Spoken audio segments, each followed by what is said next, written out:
Бидний их багш Сатанарайн Гойнко багш маань анх 1955 оны 1 сарын 5-нд 11-ийн бяцлал сууж энэ гайхамшигтай эрдэмтэд очраад энэ тухайн үеийн Бирмийн сангийн сайд байсан Саяжо Бохин хэмээх одоо энэ уламжлалын гайхамшигтай багшийн дор 14 жил энэ вишна бяцлалыг хийж шамдаж суралцсаар одоо аав ээж нь энтх орондоо буцаж ирсэн байх үед бол аав ээжтэй ялангуяа ээж нь одоо биеийн муу байсан учраас энэ бяцлал суулгаж ялангуяа сэтгэл санааны ямар өвчтэй байсан учраас бяцлал суулгахаар одоо энтхийн Бомбей хотод ирсэн. Тэгээ Бомбей хотод анхныхаа бяцлал явуулаад за тэгээд тэр үеэс хойш үргэлжлээд одоо аав нь тэргүүтээ аав ээж нь тэргүүтээ 14 хүн сууснаас тэгээд дараачийн бяцлалуудыг явуулахад хүмүүсийн хүсэл их нэмэгдэж тэгж явсаар Гойнко багш бол уг нь бол аав ээжигээ бяцлал суулгаад буцах гэжсэн бол араараас цуурсан хүмүүсийн хүсэлтээр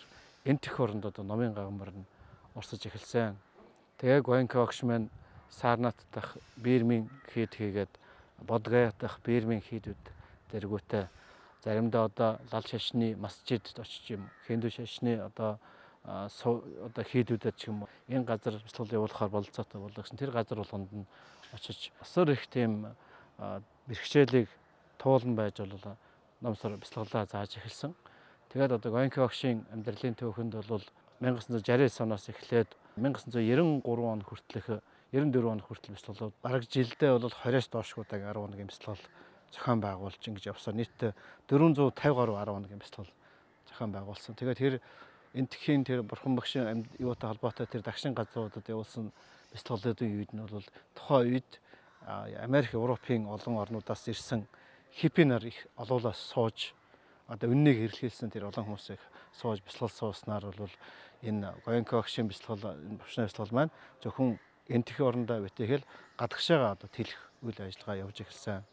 Тэгээд аль болохоор олон одоо бяцлал явж олон хүнд хүрэх шаардлагатай болсон учраас одоо Саяжо Бохин багшийн зааврын дагуу одоо Гойнко багш ер нь байнгын бяцлал явдаг тодорхой нэг тогтсон төвтэй болох талаар бол анхаарч эхэлсэн.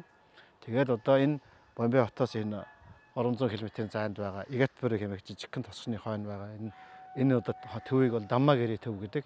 Энэ төвийг 1976 онд байгуулж Гойнко багш маань суурийн тавьж байгуулад тэгээд тэр үеэс одоо өргөжин төлсөөр Даммагери төв маань өөрөө нэгэн зэрэг 1000 гаруй хүмүүсийг хүлээн авах чадвартай. Тэгээд тэр амьдардаг орчин энэ төр хүн болгон тусдаастаа нэг өрөөтэй дотроо нойлдог штэ. Тэгээд бяцлал хийдэг нэг одоо сайхан хошууттай. Тэр одоо тэр сайхан алтцсан юу сайхан тийм одоо суурах шиг хэлбэрийн тэр доор бол тэг хошууд байгаа юм тий. Тэгэхээр ийм сайхан төвийг босгосон. Тэгээд дээрэс нь яг энэ төвийн зэрэгдээ бол Дамма Тапавана 1, Дамма Тапавана 2 гэдэг одоо уртын бяцлалын төвүүд байгаа. Яг Даммагерийн төв маань өөрөө 1000 гаруй хүнд одоо нэг удаа хүлээж авч сард 10 удаагийн бяцлал 2 удааг явах мэтэр бол одоо асар олон хүнийг нэг зэрэг бяцлал өгдөг. Хажууд байгаа Дамма Тапаван 1, 2 гэх төв нь бол одоо цаашдаа бяцлал улам одоо ахиж байгаа хүмүүс зориулсан 20 хоногийн бяцлал 30 хоногийн бяцлалыг нь бол Тапавана 1 нь одоо зохион байгуулдаг. Тапавана 2 бол 45 гэж 60 хоногийн уртын бяцлалыг зохион байгуулдаг. Ийм гайхамшигтай. Энэ Даммагерийн энэ орчин бол тэсгээр одоо номын сайхан орчин болсон. Одоо Даммагери төвийн одоо яг дэргэд бол бас энэ Саяжо Бохин village гэдэг одоо тосгоны бий болгосон. Энэ тосгон нь юу гэхээр одоо энэ бяцлаглалын энэ төвийн үйл ажиллагаанд оролцдог энэ хүмүүс энэ одоо амьдардаг тийм дандаа нэг бяцлал суусан хүмүүс номын одоо ясаар явдаг ах トゥ ус одоо 5 сахил сахитдаг анапана бяцлал орой өглөөр одоо хамтдаа хийдэг ийм хүмүүсийн одоо гэр бүл амьдардаг юм тосгон бий болгосон. Тэр тосгоныхан бол одоо тэр энэ одоо энэ тосгонд амьдрахтаа бол 5 сахилыг одоо яс сахидаг. Бас мөн одоо опосод сайн өдрөд бол 8 сахил сахидаг. Тэгээд энэ яг бяцлаглалын төвийн хажууд байгаа энэ төв өөрсдөө амьдарч байгаа тосгоны ойрхон учраас энэ төвийн үйл ажиллагаанд зав заваараа ирж оролцож одоо бяцлаглалын номын хөгжинд ажиллах тэргүүтээр ингэж одоо ерөнхийдөө төвийн үйл ажиллагааг дэмжих миний өөртөө бас тийм номын орчинд амьдрах үлдсэн амьдралаа сайхан өөртөө сахилаа сахиж тэгээд эргэн тойрныхан хамт амьдарч тусанд амьдарч байгаа хүмүүс дандаа одоо бяцлал суусан юм буйны уулзсан хүмүүс нэг дор байдаг учраас их сайхан байдаг. Тийм тосгоныг бий болгосон. Тэгээд энэ Даммагерийн төвийн тэр хаалганы тэр орчин бол маш сайхан одоо гайхамшигтай Мянмар орнд энэ сайхан бурхны гайхамшигтай сайхан бяцлаглалыг цэвэр ярианы хадгалж ирсэн тэр Мянмарын арт түмний одоо юуг бодож Гоенка багш минь хаалга бол маш сайхан Мянмарын хаалга гэнэтэй хаалгыг одоо Мянмарын загвараар хийсэн.